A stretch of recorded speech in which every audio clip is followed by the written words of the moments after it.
आपके यहाँ पर कोई एक व्यक्ति ऐसा उदाहरण मुझे नहीं बता सकता कि हम आपके पास गए थे और हमें पर्ची लिख करके देनी पड़ी कि मैं हूं साहब, मुझे मिल लो। उसकी सराहना करने से चूकना नहीं चाहिए।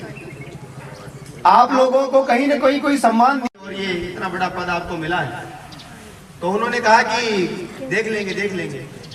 वो दोबारा फिर अपने फील्ड में जाते हैं आज जोर आजमाइश के लिए, और वो आदमी उनको फिर याद दिलाता है कि साहब जा रहे हो, एक बार माता जी के जालो। तो वो उन्होंने कहा चलो फिर जीत के आऊंगा तब देखा जाएगा। वो दोबारा जीते नहीं। मैं ऐसा नहीं कह रहा कुछ इसका अन्यथा ना ले, लेकिन ये बहुत बड़ी ताकत है वीरात्रा माता का स्थान। यहाँ पर बहुत बड़ी ताकत है जो चोटन को चोटन जैसा बनाती है। तो वो जो गलती उससे बड़े आदमी ने, सियासी व्यक्ति ने की, वो गलती मैंने भी कर दी। उस आदमी ने मुझे कहा कब आओगे? मैंने कहा जब चलेंगे तब आ जाएंगे। मैंने कहा यार हमारे गगन जी बड़े भाई यहाँ पे एसपी लग रहे हैं वार्ड में, हमारे तागा साहब यहाँ हैं और कई सारे लोग हैं। तो मैंने कहा जब चाहेंगे जब चल पड़ेंगे, क्या है? बोले नहीं अपनी मर्जी से थोड़ी आ सकते हो आप यहाँ पे। मैंने कहा अपनी मर्जी से क्या नहीं कर सकते। तो वास्तव में वो आज मैं क्षमा प्रार्थी हूँ वीरात्रा के इस सार्वजनिक मन से माता जी के चरणों में प्रार्थना करता हूँ, गलती हो गई। आज माँ ने 12 साल बाद बुलाया है और ये अपनी मर्जी से बुलाती है, और मैं टोंक की तहजीब से आता हूँ, उर्दू अदब की दुनिया से आता हूँ, इसलिए माता जी के लिए एक शेर कहता हूँ। वो फकीरी मिजाज रखते हैं, वो फकीरी मिजाज रखते हैं, वो ठोकरों में ताज रखते हैं, वो अपनी निगाहों में कल, वो अपनी मुट्ठी में आज रखते हैं। ये आप बच्चों को सिर्फ इसलिए बता रहा हूं कि मैं चौटन में अब शारीरिक रूप से रहना चाहता हूं, और यहाँ रहने की जब परमिशन मांगने की बात आती थी तो अधिकारियों की बात आती थी कि अधिकारियों के पास चलेंगे, परमिशन मांगेंगे, सामान्य जिलाधीश महोदय से आग्रह करेंगे कि आपके जिले में रहने का दीजिए, सामान्य एसडीएम साहब से बात करेंगे। ये बहुत बड़ी बात थी कि एसडीएम साहब ने मुझे आते ही, मेरे कई मित्र भी एसडीएम बने मेरे साथ वाले, और कईयों के साथ काम भी करने का मौका मिला। लेकिन ये पहला उदाहरण यहाँ देखने को मिला कि एसडीएम साहब ने चलाकर मुझे कहा कि आप जितनी जमीन लेना चाहो या मेरे पास खूब है, आप आ जाओ, जितना वृक्षारोपण कर सको करो। प्रशासनिक अधिकारी और नए जो अधिकारी आ रहे हैं उनमें ये बहुत अच्छा गुण है कि वो देश को पहले आगे बढ़ाना चाहते हैं, वो अपनी एनर्जी का देश को कहीं ना कहीं बेनिफिट देना चाहते हैं। और इसलिए आप सब लोगों से मेरा आग्रह है कि ऐसे जब सम्मान्य विधायक राजनेता आपके बीच मौजूद रहे, आपकी सेवा को तत्पर रहे, ऐसे अधिकारी जब आपके बीच मौजूद रहे, तो आप लोगों को उनका समय का सदुपयोग करने से नहीं चूकना चाहिए। मैं आप सब लोगों से निवेदन करूं, कल्पतरु संस्थान की जो कल्पना बचपन में मन में आई थी,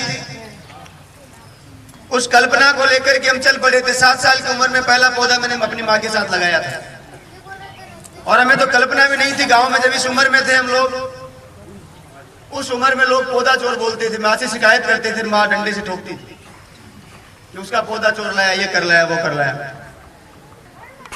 ये सब चीजें धीरे धीरे एक एक पौधे को तरसते थे। आज सरकारें हमसे पूछती है कहीं ना कहीं, कोई भी बड़ी योजना आती है एनवायरमेंट क्षेत्र की, वाटर हार्वेस्टिंग की, कहीं नहीं वाइल्ड लाइफ की, ग्रामीण विकास की, तो लोग हमसे आकर के पूछते हैं। हमारे पास ऐसा कुछ विशेष नहीं है। ये जो पढ़े लिखे लोग, इन्होंने बहुत बड़ी बड़ी मोटी मोटी किताबें, एसडीएम साहब से पूछो इनके संघर्ष के दिन क्या रहे होंगे। कमरे में बल्ब तो अभी इनके समय में तो आ भी गया, पहले तो वो भी नहीं होता था, चाकू भी नहीं होता था, थाली की कोर से टमाटर आलू काट करके सब्जी बना के खाते थे, एसडीएम कैसे तैयारी करते थे। मेरे साथ वाले जो निकले उनका पता है मुझे कैसे रहते थे वो। संघर्षों के बिना कुछ नहीं मिलता। आप लोगों को मैं सिर्फ इसलिए बता रहा हूं कि किसी के दिमाग में अगर ये गलतफहमी हो, क्योंकि हम सामान्य परिवारों से आने वाले लोग हैं, चौटन दिखने में बहुत ही सामान्य भूमि हो सकती है, लेकिन चौटन के अंदर यहाँ के पानी में जो कामयाबी है, यहाँ के पानी की जो तासीर है वो बड़ी जोरदार है, बड़ी सकारात्मक है, राष्ट्र और समाज के उत्थान की बात करने वाली है। और मुझे लगता है उसका आपको कहीं ना कहीं सदुपयोग करना चाहिए, देश और दुनिया को बताना चाहिए। और मैं वही बात इसलिए भी कह रहा हूँ कि पूरे देश में सबसे अधिक आरएस देने वाली अगर कोई धरती है तो बाड़मेर की धरती है। इस बात पर आपको गर्व होना चाहिए। तो जब वो हमारे बड़े भाई बड़े बहन जब निकल गए इस क्षेत्र में, तो क्या हम लोग इस बात का संकल्प ले सकते हैं इस मन से कि आने वाले समय में देश की तकदीर लिखने का काम हम करेंगे। पूरी दुनिया में भारत का नेतृत्व करने का काम बाड़मेर का चौटन का बेटा बेटी करेगा। और वो इसलिए मैं बार बार इस पे आग्रह कर रहा हूँ कि मैंने अपने आप को कभी यहाँ से जुदा नहीं समझा है, बाहर का नहीं समझा है। और अब मेरा मन बना है कि मैं सब बहुत हो गया दुनिया में, काफी साल हो गए, 7 साल की उम्र से माँ बाप छोड़ के देश दुनिया में लग रहे हैं। अब मन है कि चौटन के लिए कुछ काम किया जाए, यहाँ को एक गार्डन डेवलप करके दिया जाए, एक गाँव को हम पर्यावरण दृष्टि से आदर्श ग्राम बना करके दिखा सकते। ये सब चीजें तभी संभव है, सब आप लोग मेरे साथ खड़े होंगे। मुझे सिर्फ चौटन के बच्चों की जरूरत है, मुझे किसी की जरूरत नहीं है। आप लोगों को सिर्फ 5 पेड़ लगाकर बड़े, इतना बढ़िया बगीचा वहां कैनाल के दोनों ओर पेड़ लगाए हैं। कल्पना नहीं कर सकते थे हम ऐसा हो सकता है, लेकिन चौटन की इस मिट्टी के प्रति हमारी जो वफादारी है उसको दुनिया को दिखाने की जरूरत आ गई। हम लोगों को कहीं न कहीं छोटे छोटे प्रयास करने की आवश्यकता आ गई। अगर आप अपने आप को स्वच्छ रखने में कामयाब हैं तो आप अपने घर को रख सकते हो, घर को रख सकते हो तो शहर को रख सकते हो, जो शहर को रख सकता है वो अपने जिले को रख सकता है, जो जिले को रख सकता है वो राज्य को रख सकता है, जो राज्य को नेतृत्व कर सकता है वो देश का भी कर सकता है, तो दुनिया का भी कर सकता है। आप लोगों को एक घटना बता देता हूँ। स्वामी रामतीर्थ जापान की यात्रा पे गए थे। एक बार कमर वापस सीधी कर लो। स्वामी रामतीर्थ जापान की यात्रा पे गए थे, उनके उपवास था और स्वामी रामतीर्थ ने जब आखिरी में कहीं पर उनको फल नहीं मिले तो उन्होंने थक हार कर कहा कि क्या यार जापान में आम ही नहीं मिले। एक बच्चे ने ये बात सुन ली, आपकी तरह का कोई स्कूल का विद्यार्थी था, उसने ये बात सुन ली और सुनकर के दौड़ के जाता है, एक आम का कटोरा लाता है, स्वामी रामतीर्थ के सामने रखता है और स्वामी जी को बोलता है कि ये आम लीजिए, अपना उपवास खोलिए, लेकिन यहाँ से इंडिया जाकर के, भारत में जाकर के ये मत बोलना कि जापान में आम नहीं मिले। अपने देश की क्या तस्वीर हम दुनिया को दिखाना चाहते हैं। विदेशी लोग चौटन में आते होंगे, बाड़मेर में खूब आते होंगे थार को देखने के लिए, लेकिन मुझे लगता है हम लोगों को चौटन की वो धरती दिखानी है जिसकी देश और दुनिया हमसे कल्पना करते हैं। चौटन के लोगों ने जो आदर्श स्थापित किए हैं वो आदर्श हमें देश और दुनिया को दिखाने। यहाँ पड़े कहीं न कहीं कचरे का ढेर कोई विदेशी को नजर ना आ जाए, कोई जानवर, कोई व्यक्ति, कोई यहाँ का मंदबुद्धि व्यक्ति, कई सड़क पर कई सारे लोग होते हैं, कोई अशिक्षित व्यक्ति, कई सारे लोग इस प्रकार के होते हैं जो विदेशी मेहमानों को कहीं न कहीं कोई ठेस पहुंचा देते हैं। ये हम लोगों की जिम्मेदारी है। हम आज के विद्यार्थी हैं, आज के युवा हैं, भारत के कल के नागरिक है, देश की तकदीर लिखने वाले लोग हम हैं, भारत का देश और दुनिया में नेतृत्व करने वाले लोग हम हैं। छोटे छोटे उदाहरण अपने आप से प्रस्तुत किए जा सकते हैं। बेटियों ने जो काम किया देश और दुनिया के लिए वो अपने आप में कहीं न कहीं उदाहरण स्वरूप है। भारत की बेटियों ने पूरी दुनिया को दिखा दिया, विशेषकर बाड़मेर की बेटियों ने खेलों के क्षेत्रों में, प्रशासन में, हर प्रकार के क्षेत्र में अपना नाम रोशन किया है। आज बेटों से कई गुना आगे निकल गई है। नीचे उतर के आया, भाग करके उससे ठेले वो कचौरी बेचने वाला वहां खड़ा था और उसको मैंने कहा ताजा टोपे के घर जाना है मुझे, उनका परिवार कहाँ रहता है? तो वो फपक कर रो पड़ा। उसने कहा आज तक कोई नहीं आया, आप पहली बार आए। तो मैं भावुक हो गया। 1857 की क्रांति की रचना करने वाले व्यक्ति के परिवार के साथ ही हश्र हो सकता है, तो आपको क्या चीज है? आने वाले भारत को हम किस तरह की मजबूती दे सकते हैं, इस बात का चिंतन करने की आवश्यकता है। मैं इस मंच के माध्यम से कागा साहब से 2 प्रार्थनाएं करना चाहता हूं। पहली बात, हम लोगों ने एक योजना बनाई है, अंडमान की सेलुलर जेल में काला पानी की सजा काटने वाले लोगों का एक सम्मेलन हो और वहां एक भारत माता की आरती के माध्यम से उन लोगों का वापस सम्मान हो। देश और दुनिया उस परिवारों को जाने जिस दिन देश के जिन कोनों पर उन क्रांतिकारी परिवारों के साथ में खड़ा हुआ, तो मुझे लग रहा था कहीं न कहीं उनसे मेरा कोई रिश्ता है। कौन सा बच्चा है देश का, कौन सा युवा है जो भगत सिंह के बेटे के पोते के साथ खड़ा नहीं होना चाहेगा, लक्ष्मीबाई के ब्लड के साथ खड़ा नहीं होना चाहेगा? हम सबके वो गौरवशाली परिवार है। आजादी के सांस हम आज खुली सभा में ले रहे हैं तो उन लोगों की बदौलत ले रहे हैं। सिर्फ नारों से काम नहीं चलेगा, झूठे संकल्प से काम नहीं चलेगा।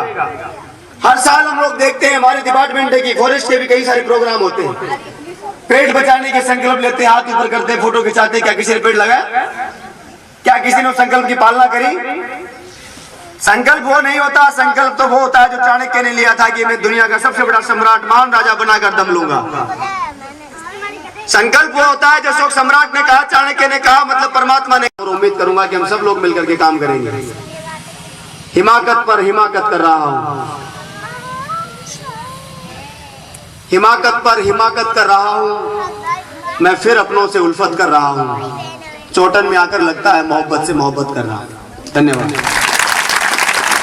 उस वृक्ष को लगाए और उस वृक्ष का पालन पोषण करे। जब वो बेटी जवान हो जाती है तो वो ससुराल चली जाती है, लेकिन वो वृक्ष सदा उसकी स्मृति में हमेशा उसके साथ रहेगा। आप उस वृक्ष का पालन पोषण करोगे, जब भी उस वृक्ष के पास जाओगे तो आपका अपने बेटी का अपने साथ में होने का एहसास होगा।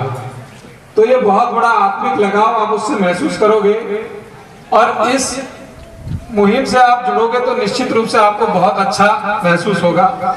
सदात्मी से स्टेज पे कल्पतरु संस्थान के हमारे कर्ता हर्ता धर्ता श्री विष्णु जी लांबा, काफी कुछ मालूमात हासिल करने के बाद मैं मेरी ओर से अपने बयानात को अंजाम देना चाहता हूं। ये एक शख्सियतों में हमारे देश के, हमारे मुल्क के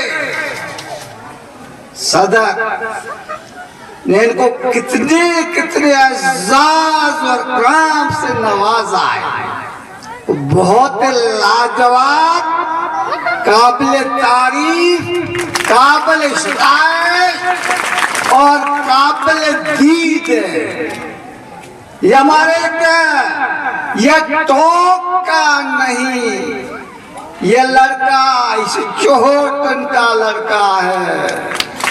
ये कुछ दिन के लिए अपनी तरकात, अपनी जलवा का मुजाहरा करने के लिए हमारे राजस्थान के सूबे में गामजन था। मैं जब एमएलए बन करके राजस्थान की हमारी राजधानी गादी जयपुर गया तो सबसे पहले हमारे इस मौजू पे अगर एक पौधा लगाने का, जो अशोक पौधा लगाने का जो शर्फ मिला, तो इस तरुण राय कागा को विधानसभा के सामने एक मैंने पौधा अपने हाथों से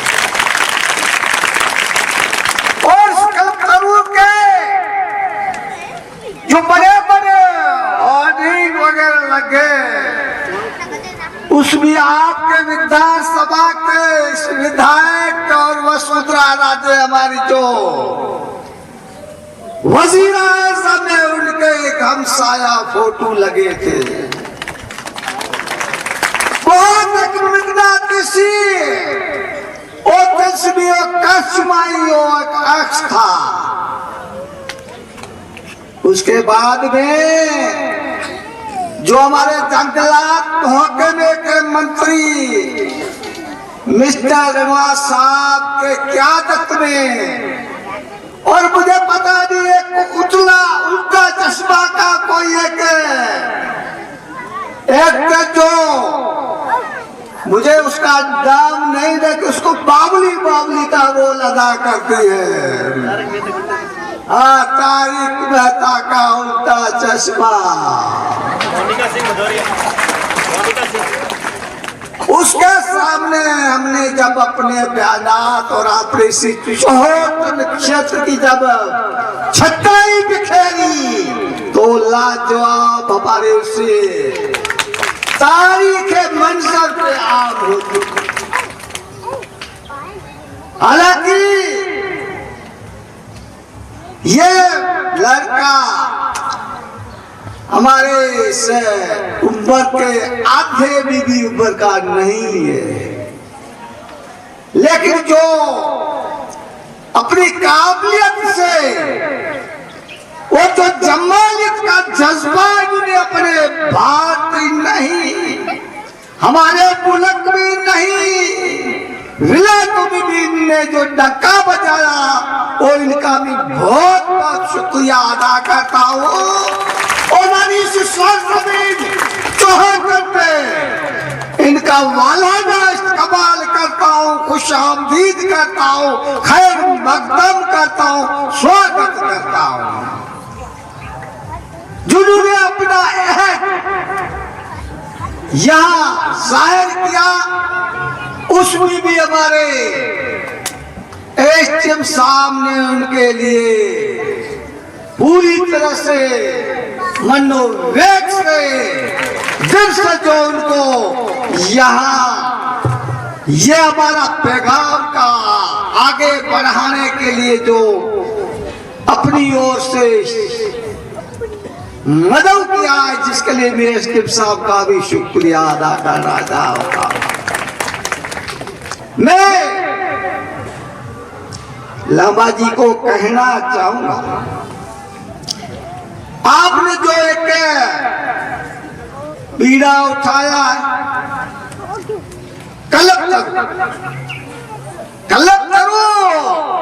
एक ऐसा पौधा है, एक ऐसा दरख्त है, हमारे लोग पुराने बुजुर्ग दानश्वर फरमाते थे कि उस पेड़ के नीचे अगर कोई भी कल्पना की जाती है, कोई भी संकल्प किया जाता है, वो 100% पूरा होता है।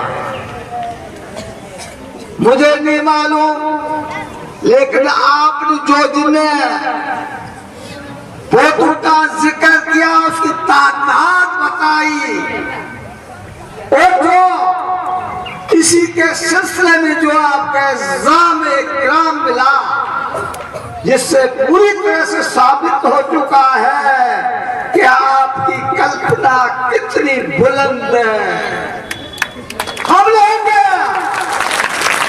चल के हमारे बच्चे और बच्चे, हमारे से गांव के, हमारे सिल्ला के तमाम नौजवान साथी, और आप जब आपको पूरा यकीनी भरोसा दिलाते हैं, हम आपके शादा बशाना और इस कदम पे कदम मिला करके पूरा मदद में आगे रहेंगे। आप हमें पर भरोसा रखिए, आप आगे आगे बढ़िए। यह जिंदगी का फड्डा भी है, हमारे सियासत का भी फड्डा है। अगर आप किसी को बनना है बच्चों इस उम्र में, तो उस फंडे को भी याद रखना होगा। वो फंडा ये प्यारे बच्चों, सियासत का या जिंदगी का फंडा ये, आपको अगर किसी को चलाना है तो गवाला बनना पड़ेगा और कंधे पे डंडा लेके चलना होगा। आपकी माल मवेशी पशु भी चलना होगा तो आप कंधे पे डंडा लेके चलना होगा। लेकिन आम रैयत का, पब्लिक का, अवाम अन्नास को अगर आपको चलना होगा तो उस डंडे में झंडा गाड़ करके आगे चलना होगा। तब आपके जो दिमाग में जो आपने अहद कर रखा है, वो मंजिल आपसे दूर नहीं है, वो मंजिल आपका बेसब्री से इंतजार कर रही है।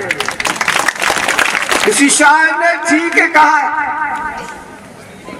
कि उकाबी रूह जब बेदार होती है जवानों में, उकाबी रूह जब बेदार होती है जवानों में, तभी उन्हें मंजिल नजर आती है आसमानों में। और भी किसी शायर ने ठीक कहा, होते हैं जिस्मी हौसले, मिलते हैं उनको रास्ते, ये दुनिया नहीं है दोस्तों बुज़दिलों के वास्ते। हमें हौसला रखना पड़ेगा, हमें मुहक्कम इरादा रखना होगा, तब जब हम जिसकी बात की कल्पनाएं करते हैं वो हम पा सकते हैं।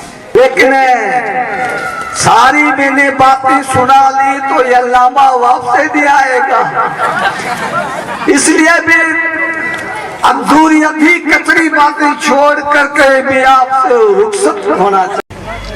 आज संस्थान की तरफ से जो भाई विष्णु बाबा ने जो एक